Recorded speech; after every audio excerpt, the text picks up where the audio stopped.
Welcome back to On the Clock, our show about making the moments matter. I'm your host, Elisa Gums.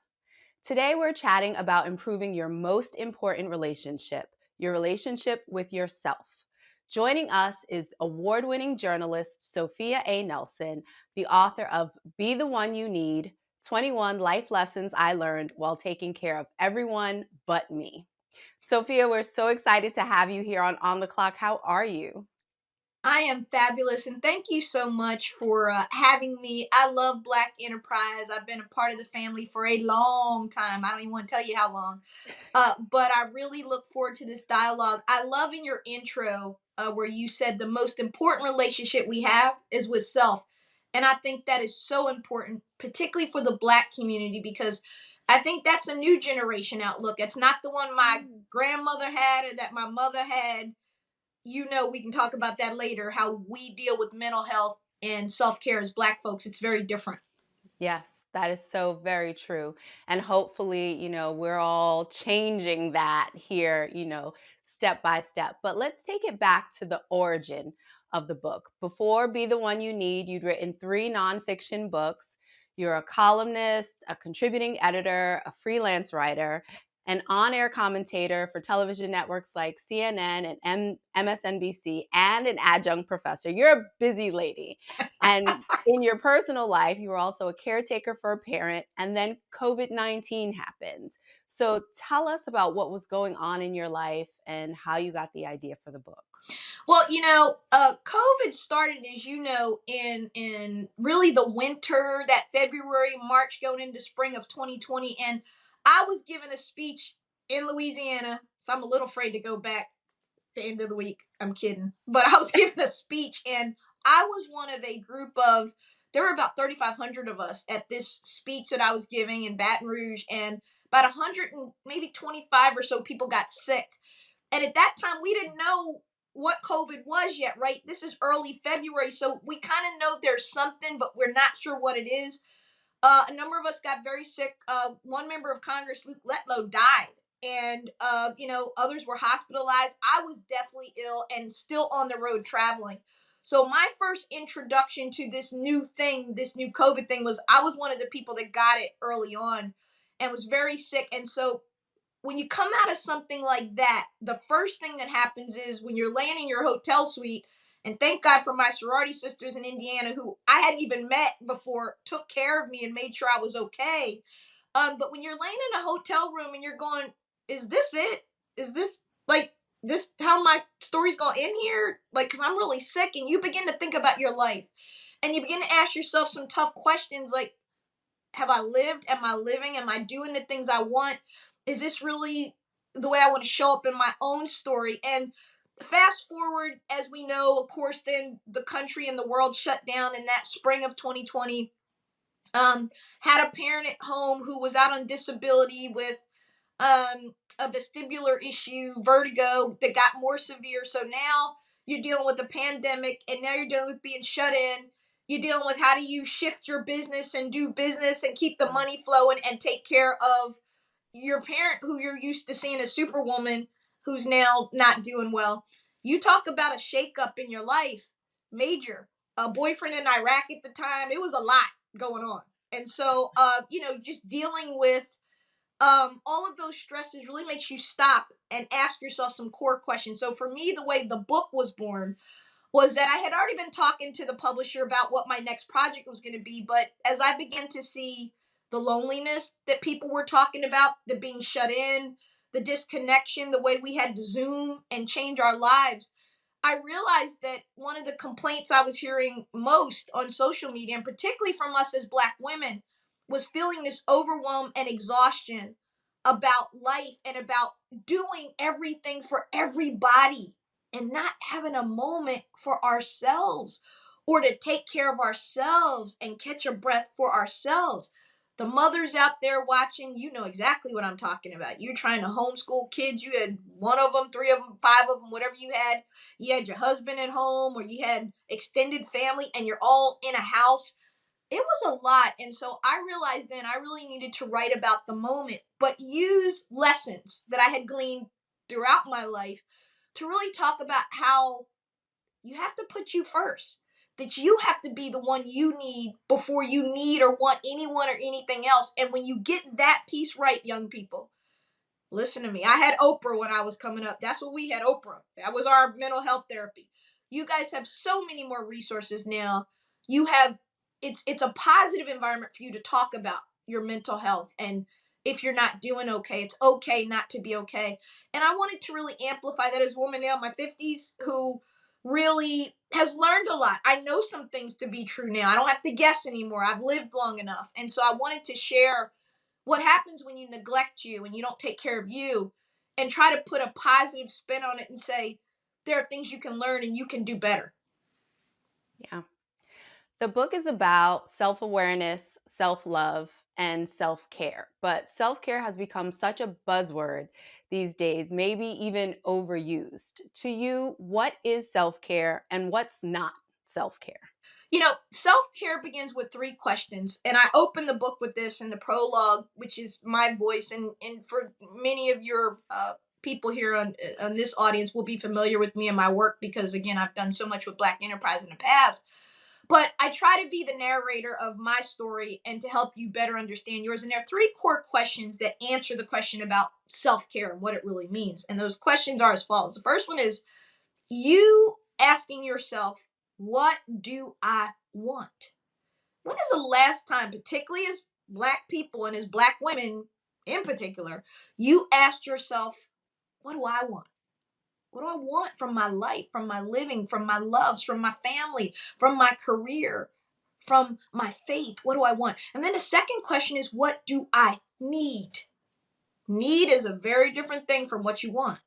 Your needs are those things that's deep in your soul landscape, that's deep in your core, the needs that you have to be a successful human being, to be a connected human being, to be a human being that has love in your life and has reciprocal relationships in your life, which we'll talk about a little bit later. And then the third question is the most important of all about self is, how am I feeling?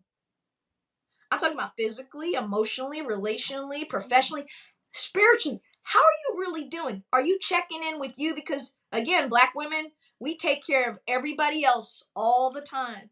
And brothers, you understand this too. And at the end of the day, we're exhausted because we don't ask those three core questions, which really is the basis of good self-care. It's not just what you think it is. It's not just a day at the beach, that's good. It's not just a vacation in the Bahamas, that's real good. That's respite. That's rest. That's not self care. Self care is an awareness of who you are, what you want, what you need, and how you feel. Mm. So, those are three very important questions. How did you come to those three questions as the questions that you wanted to build the book around? Being old and having living now. I'm serious. Look, it's when you live a half century and when that birthday hits you, that's an interesting day in your life. First of all, you're blessed to get there. But you now realize, Sora Jan Levanzant said once at one of our sorority meetings that she talked about the seasons of a woman's life. And this was probably a decade ago. She gave this speech and it stuck with me. And she talked about what happens when you get to be 50. And she said, when you're 50, you're the wise woman in the room.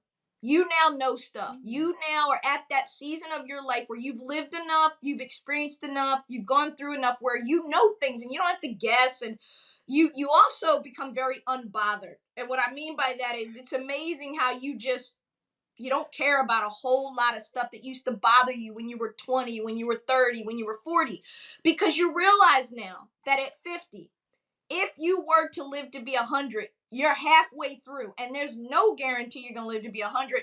You live to be in your 80s, which most women do if they're healthy and well, you got 30 years left. And so you begin to look at your life almost in a backwards way. You begin to reflect and say, what do I know? What's good? What do I have left that I need to maybe work on, and what else do I want to do with these back years I have? So it's a very interesting place to sit. And for me, coming up with those three questions for me was in reading a book that Oprah wrote just before the pandemic began. entitled What Happened to You. And I want to highly recommend that book to all of you out there, particularly young people, because if you can get this thing down in your 20s, you're going to be amazing in your 40s and your 50s and your 60s and beyond, because again, your generation is empowered to do things mine was not. We had to tiptoe around mental health and wellness. We couldn't talk about, because your grandmama and your mama like, you keep your business in the family. We don't talk about our dirty laundry. We don't do that. We don't.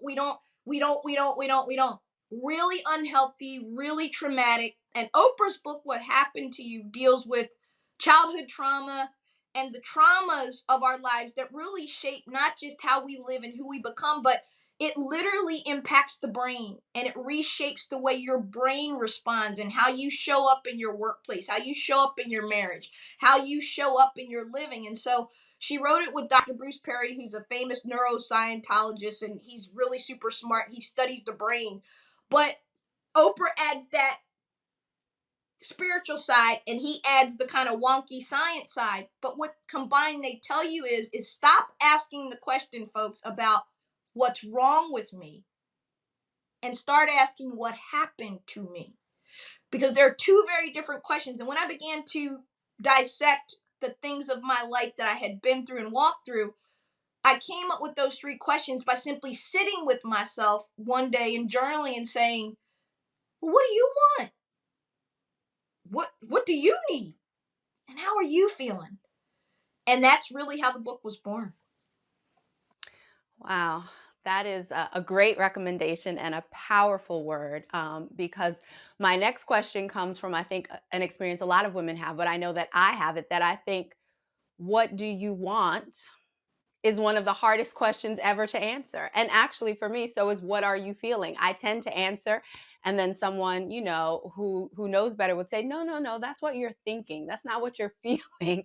What are you feeling? And so for people like me who may struggle with the answers to those questions, once we ask them, how do we answer them for Well, ourselves? that is a really intuitive point. It's a good question, because when the book first launched in the summer, and I did, all the morning shows and was on television, one of my favorite interviews was with CNN's Breonna Keeler, who's got the book, and she said, Sophia, I'm struggling with these three questions. She's like, they're great questions. She's like, but I've never really asked myself what I want. She said, because as a Mm. mom and as a wife and as an anchor, everybody else is stacked up before me. And I think the question's hard to answer is because we don't ask it, and we don't give ourselves permission to sit with it. And again, to bring this back home to your audience in Black enterprise and Black men and Black women, we've been through so much trauma, going back to slavery, coming down through Jim Crow, going through the civil rights movement into our families. You and I are the heirs. My generation, I'm a Gen Xer. My parents are baby boomers. They marched in the civil rights movement. They're that generation with Dr. King and the Kennedys, etc. My generation is the first experiment generation of Black folks going to law school, to med school, to Ivy League colleges, and doing all the things that our parents and grandparents had to pave the way for. And so there's this kind of special thing that we as Black people, and it's not very healthy, and it is perpetuated in the church, is perpetuated everywhere around us, that we are to keep silent about our pain. We're not really allowed to, we don't get into all that Zen stuff that our white friends have the luxury of doing, because we don't do that. Well, we need to start doing that. It's not Zen, it's not New Age, it's not unbiblical. In fact, I would argue that scripture makes very clear, both Old and New Testament, that your temple is your most holy vessel that God gives you, and you have to tend to it, and you have to rest, and you have to have respite, and you have to, Genesis 2:18, it is not good for the man to be alone, let me make him a helper. Well, God wasn't just talking about marriage. He was saying that we're relational beings, that we need each other. So when you break that down to its base core, we as Black people, I think, really struggle with asking ourselves what we want, because we've been conditioned to believe it's selfish to take Yeah. care of me. It's selfish to do for me, and to say to the kids, mommy loves you, but mommy's taking a time out. Or to say to the bay or the boo thing, hey honey, I love you, but I'm going out on girls' night. I need a little me time. it's really important to set that boundary of knowing yourself first, because that's your most intimate, most important relationship. Sis, it's like when you get on the airplane, every time you get on an airplane, what does the lady say? Put your Put your mask mask. on first. And why does Yes. she say that? Because if you lose consciousness, if you're not breathing, you can't help your kids, your mother that may be sitting with you. You can't help other people, sister, if you don't help you. And that's really the core message of this book. Being the one you need makes you better for everybody else around you, because you're rested and not exhausted. You're full and not empty. You can pour because there's something to pour from, and that enables you to show up as a better wife, a better mother, daughter, sister, friend, soror, whatever it is. It makes you better, not less. So it's a conditioning. The reason you're struggling with it is because women in general struggle with this. Men do not. The men who come to my workshops and who've come to the speech, they get it. Men are very good at telling you what they want, what they need, and how they feel. They don't, because they've been socialized that they are the priority, that what they need comes first, that, well, I'm the man, and we're in a major shift globally. Women are stepping into their power in a way that's very different than our grandmothers, our mothers, and our great grandmothers did. We are showing up and we're making workplaces different because we're bringing those soft skills, those EIQ tools I like to talk about, emotional intelligence tools, empathy, compassion, kindness, fairness, goodness. Those are things we have in abundance as women. Those we think a little bit differently than men. It's not a zero sum game for us. We're thinking, well, okay, I got 20 women over there on my team, and all of them are, mothers with young kids, whatever. So why don't we start a daycare here at the job, and then they don't have to worry about how their kids are doing, and I know they're present. That's the way we think. We think more intuitively, and we have better people skills because by our nature, nurture, we have a softer skill set that enables us to think a little bit differently about things. I'm glad you brought up the conditioning, because once you answer those questions, you have to put them into practice. And I know that you have some tips for that. So can you share some of the things you mentioned in the book for how we can begin to undo that conditioning that our families have given us, that society has given us, that tells us that it's wrong to put ourselves first? The first life lesson, and again, I think context is everything. We're talking to a primarily African American audience. Certainly others watch Black Enterprise as well, but we as Black people have a unique conditioning for all the reasons I said. And so the first life lesson of the book is called Get Out of Their Box. Get out of their box. And that box is your family.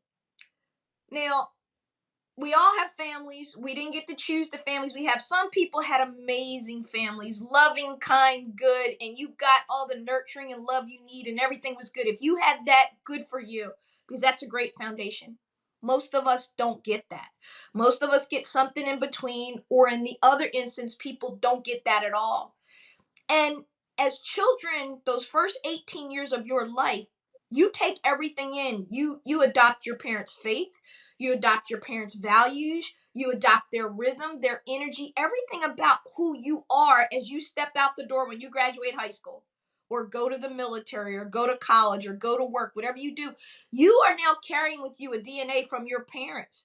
Uh, you know, and if it's dysfunctional, if it's been stressful, if it's been traumatic, if there have been addictions, if there's been sexual abuse or violence, all the ills that can happen in families, those things create the person you become. And so I like to say adulthood is spending the rest of your life overcoming your childhood. It really is, right?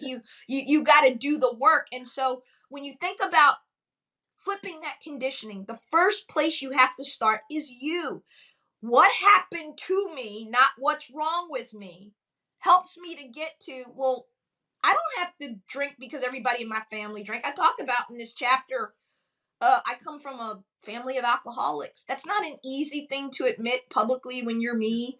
Um, it's not an easy thing. And I told the family when the book was coming out, look, I'm throwing y'all under the bus. Just know it's going to happen. So I love you, but I'm going to tell my truth and my story with the hope that maybe it helps you. But understanding that I didn't have to be that was permission I gave myself because I did the work. And what you're really asking me is a different question. It's really, if I ask myself, what do I want? And if I ask myself, what do I need? And if I ask myself, how am I feeling? I then have to be prepared to do something about it. And where most people get stuck is that they know deep down in their soul they're not happy. They need to do something different. They want more from life, but they feel obligated to people, places, and things that aren't healthy for them. They want to fix people. They want to save people. They don't want to be disloyal.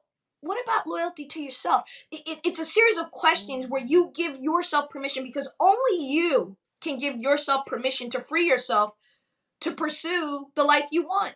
I can't give it to you. You can't give it to people. Your mother can't give it to you. Your father can't. Your husband can't. Your wife can't. This is a you against you thing. And that's the conversation most people, particularly people my age, 50 and up, do not want to have. Because one, they don't know how, because they don't have the tools, because they weren't given them. And two, it's just more comfortable to stay in the misery I'm in, because at least it's the misery I know. Yes, there could be freedom on the other side. Yes, there could be better love on the other side. Yes, there could be somebody that honors and respects me on the other side. I get it, but I'm afraid, because I don't know if I take that risk, what happens. Well, one of the things I talk about in the book is taking calculated risk. You've got to be strategic about the risks you take. I'm not telling you to go out and quit your job tomorrow or leave your marriage or anything of that sort. Of course not. What I'm telling you is to honor you. And when you honor you and you love you and you understand that we teach people how to treat us, not the other way around. We teach people how to treat us by how we treat ourselves. People play off of your energy. People know when you're strong and when you are independent and when you love yourself and you walk with a braveness and a boldness and a calling on your life. And people know when you're insecure, when you don't feel you're valued, when you don't feel you have value, when you don't know your own worth, and people respond to you accordingly. So all I'm saying is, by asking these questions, it's got to start with the ask. You then have to give yourself permission that, well, if I'm not happy with the life I have, and if I have been taking care of everyone but me, how do I fix that?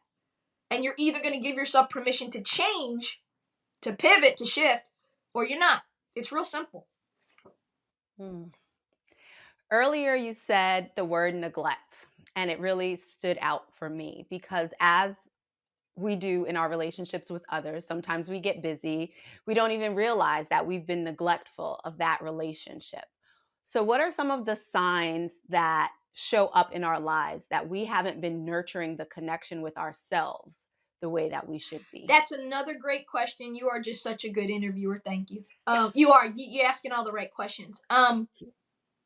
There's a few. Number one, and I think every Black woman I know can relate to this, particularly of a certain age, feeling exhausted. Just, Mhm. and I'm not talking about just I need to sleep and I need to take a nap. I'm talking about exhaustion. It's on a soul level. It's on a cellular level of, again, it's that knowing, that voice that says, sis, you're not living the way you're supposed to live. What are you going to do about it? And not doing anything about it, suppressing it. One of my mentors, the legendary Mickey Taylor of Essence, amazing fashion editor, Mickey used to say that you got to be careful about the people in your life and your girls, because she calls them the go on girls. And what she means is, you could see one of your friends, she's exhausted, weary, angry, tired, and you say, oh, go on, girl, you got this. You can do this. You can keep going. That's the wrong answer. That's not the right answer. The right answer is, girl, I love you. You need to go and get some rest. You got to take better care of yourself. How can I help you get there?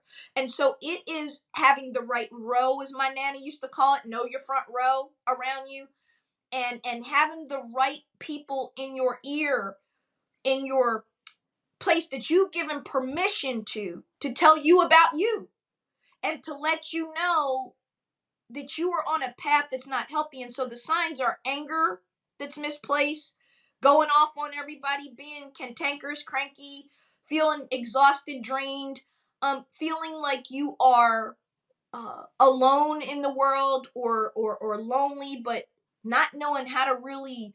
You can have a whole bunch of people around you and still feeling lonely. and feeling like no one gets you, no one sees you. These are all signs. And notice every one of the signs I gave you starts inside you. It's not really exterior, but it shows up in diabetes, hypertension, obesity. Shall I continue? All the ills that our community has in spades beyond other communities because we're not healthy inside, because we're not taught to value that, because we figure I just take it to Jesus in prayer, and taking it to Jesus in prayer is a good thing. But Jesus never told you couldn't go to the therapist and get some help. Jesus never told you that you don't need rest and respite.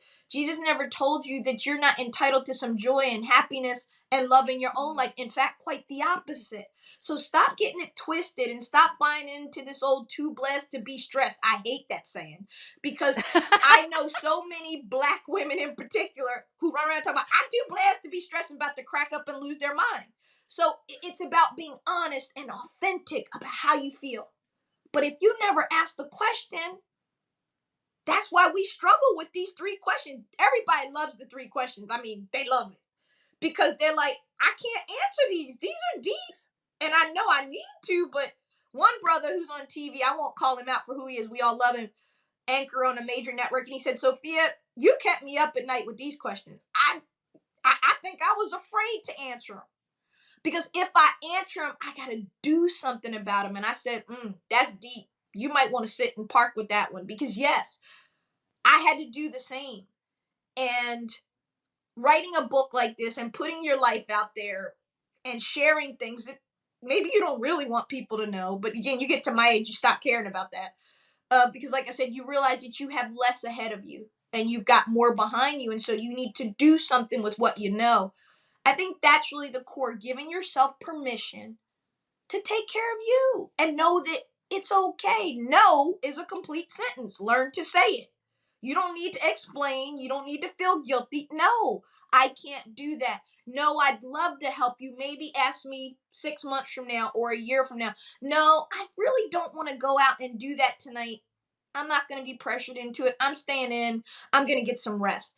Giving ourselves permission by saying no. Something as simple, just learning that the word no is a complete sentence, is how you free yourself and run through that checklist of things that we just talked about where you know you're out of control. And the truth is, you know when you're out of control. I know when I'm out of control. I know. I know because I'm in touch with myself. I know that I'm not acting right, I'm not being right, and I'm not my best.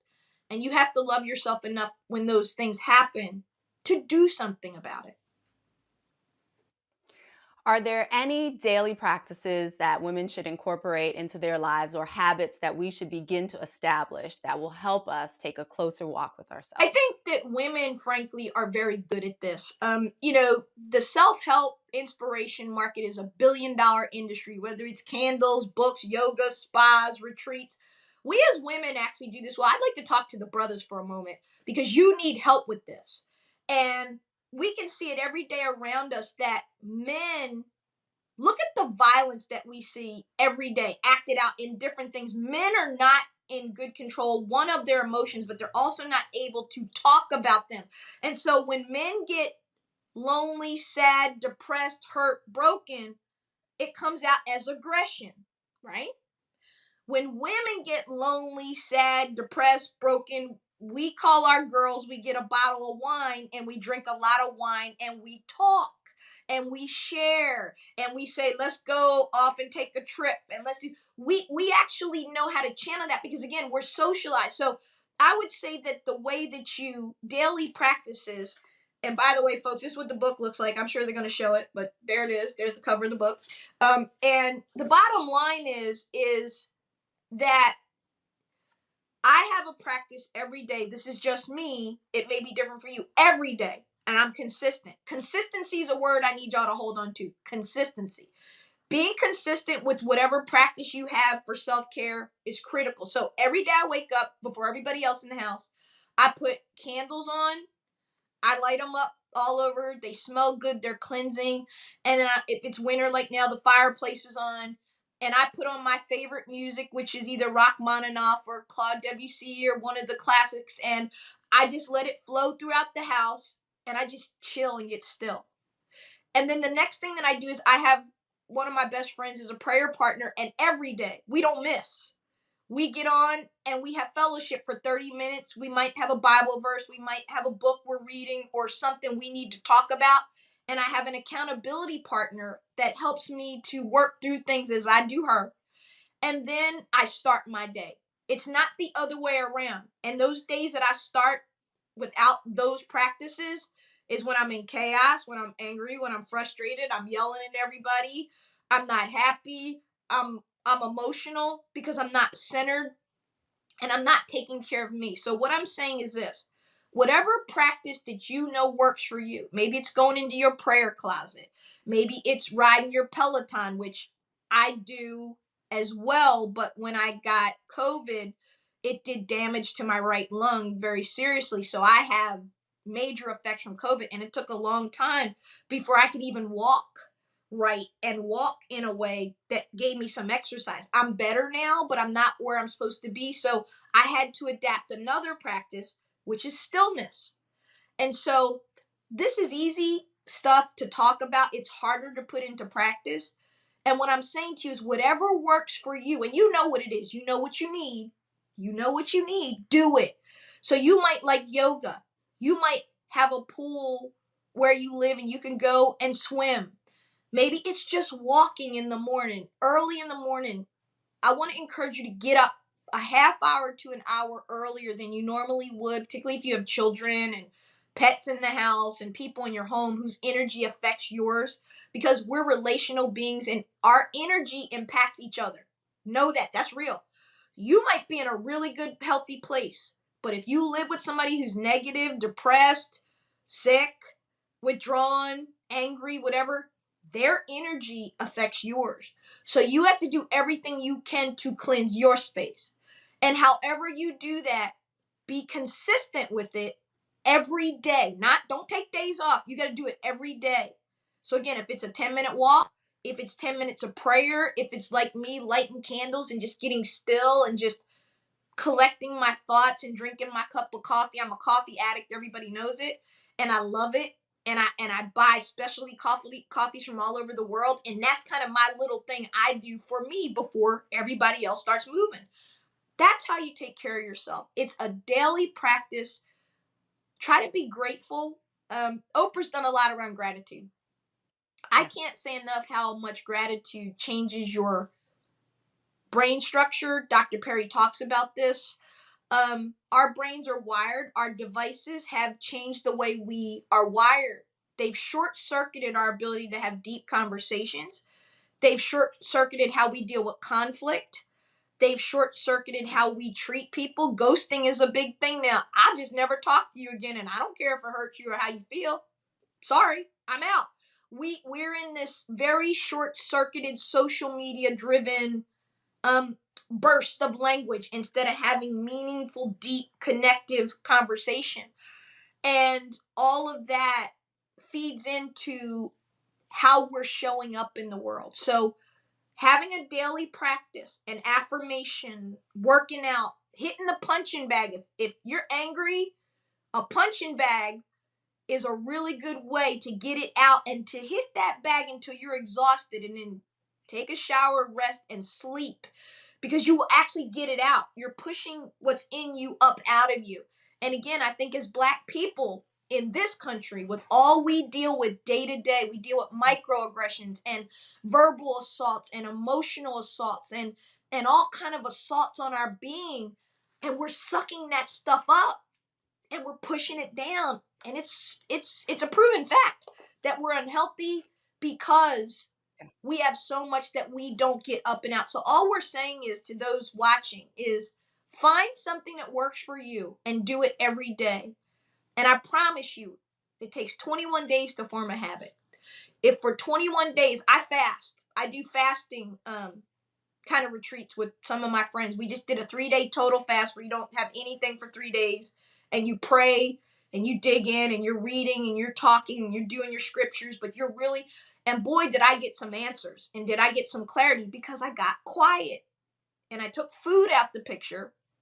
You hydrate, but I committed myself to 3 days of hearing some things I needed some clarity on.